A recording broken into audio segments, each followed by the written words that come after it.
welcome to Exploring with Mondo, a show where we make fantastical worlds using randomized prompts wherever we can. My name is Dave, this is Mondo, a little world looking for exciting new friends. Today, we uncover a new location or set of locations using the Deck of Worlds card system. So, let's see what we found. Hello and welcome to the table.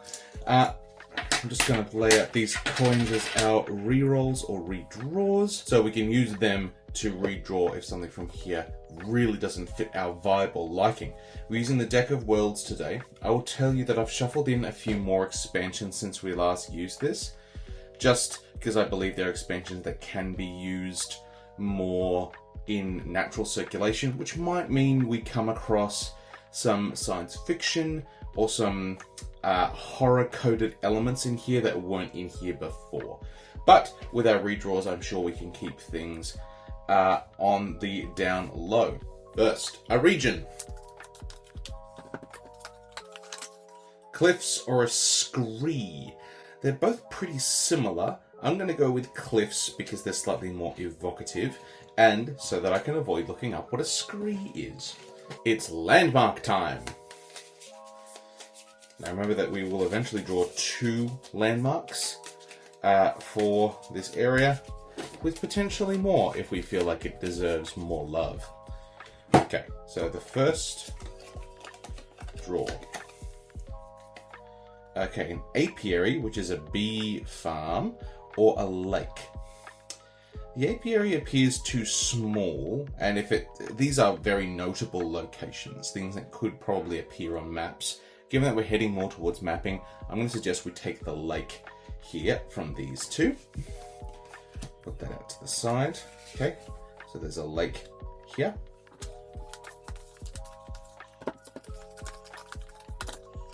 Okay, a beach or a spa. Once again, beach is the more geographical feature. Spa less so. It's also from Arctic expansion. And given that lake cliffs, so we have like a seaside, and this maybe makes this more lagoon-ish. However, this is an interesting region that's, once again, more coastal, an interaction between land and sea. Over to attributes. Now remember, we're going to get 2 attributes, in this case. We're not going to decide between them, we're going to attempt to apply both. But we can decide whether they apply to the lake, the beach, or the cliffs.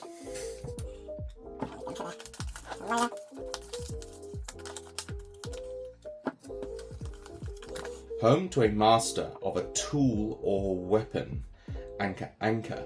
Now, this requires us to pull out the Lore Masters deck to get amongst that. But funnily enough, known for a superlative aspect, and in this case, this requires us to get the story engine deck out. Now, these are 2 examples of the expansions that I talked about that link these products together. Now, we can accept both, and I'm thinking that we will, just because I'm really interested in exploring these expansions. Okay, I'm going to suggest that the lake is the home to the master of a tool or weapon. We will roll at the end to determine whether this is current to our timeline or previous. Known for a superlative. I'm going to suggest this is connected to the Cliffs region itself. Okay, now we have to crack out their respective decks. So let's start, just because I think this is more interesting for our lore, let's start over here for the known for a superlative story engine. Either protected or dexterous. Well, a protected cliffs. Now, a superlative from memory is like the most of something or the least. So a superlative is a extreme end of a spectrum with relationship to this adjective. So it's either the most defendable region or the most protected region or the least protected region. Whilst my mind with cliffs errs towards the most protected, we do need to leave it to chance in so much as possible. Odds, it's the most protected. Evens, it's the least. Evens, it's the least. So this place is like exposed. Maybe it's protected and not at all in the geopolitical sense. So maybe there's no defenses or no army that holds sway over this region. Interesting. The least protected. So a highly vulnerable set of cliffs is how I'm interpreting this prompt. Okay, we're now over to the home to a master of a tool or weapon, where we have to pull out the Lore Master's deck. Lore Master's deck. Okay. Ooh, a something orb or an anchor. Ooh, now this is an event or event orb, which is cool because it gives it a specific name. This leads us more to a magical place with an orb being important. An anchor here, funnily enough, for a lake makes slightly less sense. If I don't want to spend a redraw, I think we would go with the orb. This is a difficult choice. Just because, once again, the orb, potentially based on what event gets drawn for its namesake, could be super important and could once again inform and change the magic of our world. Well, we haven't used one yet, so I'm going to spend a redraw to redraw this card. A satchel. Well, okay. Well, I think the orb now wins. Okay, so we are going to do the orb.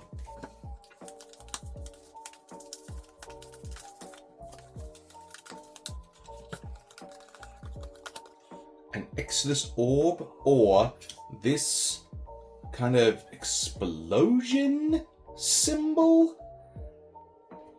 Dude, I love the Exodus orb. So we're going to go the Exodus orb. Master of a tool or weapon, and that tool or weapon is something called the Exodus orb. Now, Exodus is about sending people out. It's connected to being in exile.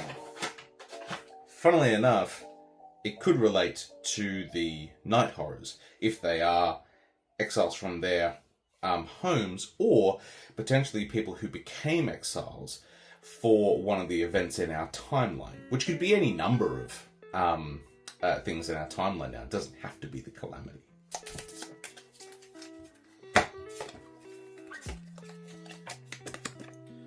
Either the resting place of a famous explorer or the site of a terrible massacre. Oh, they're both pretty excellent, and we don't have to choose. We can use both. We're going to make the beach the site of the terrible massacre. Doesn't have anything yet. And if we connect this to the lake, then there's a chance that this explorer is also the master of the Exodus orb.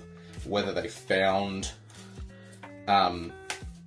it's also the resting place, which implies that he's already dead. I'm going to roll this now to see whether this is the same person as the master. So we're just going to ask the oracle, is this the same person as this? 5. That's just a straight yes. So this is the same person, which means that this is an explorer and it's their resting place, so they have already passed. So this is someone from history as opposed to someone in the present. Either the talking something or the something of eels. Lake of Eels? Talking beach. I think potentially this whole beach of talking beach, particularly if it's linked to the massacre, is this idea that this beach bears a lot of history and a lot of stories, that it speaks to you while you're there. This is maybe the site of a still commemorated great shame. Of eels, in this case because there's eels in the lake. Nothing necessarily needs to be too much deeper about that.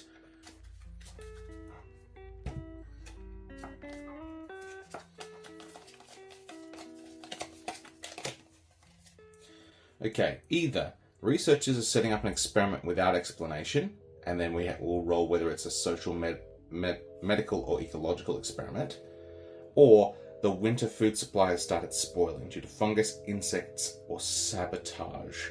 I think this one implies that there is more settlement here than I'm seeing. Whereas this one, with researchers, that puts us more into present, and they're setting it up without explanation. This once again has a more kind of like modern scientific bent. I am actually going to, because I know this is the last draw, I'm going to spend both of the redraws to reject both of those, knowing that our choice needs to be one of these. Either a sudden supply shortage has spiked prices on an everyday resource, rope fiber, sail canvas, or ship timber, because this is a naval card, or an important guardian's powers are failing, a warrior, a construct, or a demigod. Well, obviously we're picking this one. This one has the most exciting things connected to it. I'm going to connect this to the cliffs because an important guardian's powers are failing, which could lead to this being very vulnerable or very not protected. A warrior, a construct, or a demigod.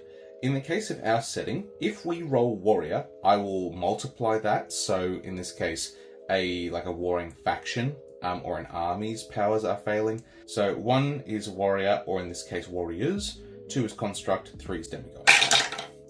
3 is demigod.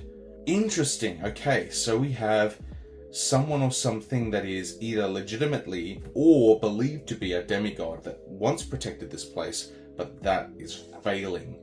And once again, we'll need to roll whether this is in the present or the past. First off, I'm going to ask, is this demigod legitimate? Is it actually a demigod? 4, that is a yes, but. Okay, so I'm going to say that, yes, it has to be a demigod. But, hear me out. Yes, this is a demigod, but it is from a faith system which was brushed away fairly early. So it is physically a demigod, but it is unlikely that the people of this region or of this world fully recognize that structure because the religious practice that was formed around that demigod has potentially gone away or been forgotten. Now we roll to see whether this is old history or new history. So 1, 2, 3, old, 4, 5, 6, current. If we get current, I will roll again as to whether it's super current or within the last few events. 1, 2, 3, old, 4, 5, 6, current. Old, super old. Okay, that's fine, because that then gives this time to become known for this. And potentially for this failing of power to lead to the terrible massacre on the Talking Beach. So we have this fantastical series of locations here in amongst this large region of now vulnerable cliffs, now that the Grand Guardian from old history, its powers are failing, and so did fail. We have a massacre that occurred on a beach. Now the massacre is kind of interesting and important here, where does this fit and who did it and to who. But also we have this new important individual, an explorer who became the master of the Exodus Orb, whatever the Exodus Orb may be. Genuinely, I think now that we have these, plus the other locations that we already have, we can at least start the process of mapping. I think this is enough to start being okay, here are some links between land and sea. This is definitely a region that is outside of a faction's control at this stage, and we already have a couple of minor nations springing up and around. Nothing to challenge the state at this stage, but also from last episode we have lore from the Crimson Empire and the Hollow Butcher's retinue, which can build up kind of the ruinous past on which our world can be constructed. Excellent. I'll see you back at the chair. Okay, so we found the vulnerable cliffs. We have found the talking beach where there was some great tragedy in the past. We have also uncovered the Lake of Eels, which is both the home and resting place of a new figure that gets added to our lore. I have made the call that we are now going to start mapping, even if we don't fill out the full map and just have places for which to place new areas as they emerge to us. So, for the map part of this, we have two options. One option takes us to an area where we have a computer do a lot of the mapping for us and randomizing.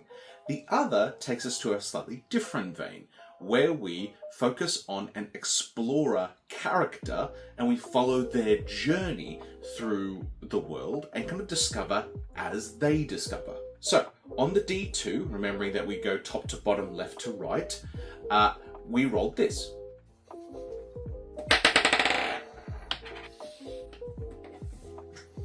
2, which means that we are going to the explorer narrative, which means that we are going to focalize through a character. We're almost going to role play a little bit with an explorer as they progress along a journey through the world, discovering with them what they find. Now, there are two potential options we could use to do this. One is a full system designed for this, cartography or cartograph. I can't remember off the top of my head. I don't have it in front of me. But that's a full system designed to have an explorer character explore a world. The other is, funnily enough, Deck of Worlds again, but through one of the expansion manuals, there is a way to play with those cards, which is a Pilgrim expansion, which has us roll some traits for a character, and they proceed through a number of regions, which in this case would actually provide quite a few new regions to place on the map. Once again, there's two options. So on our D2, we rolled this.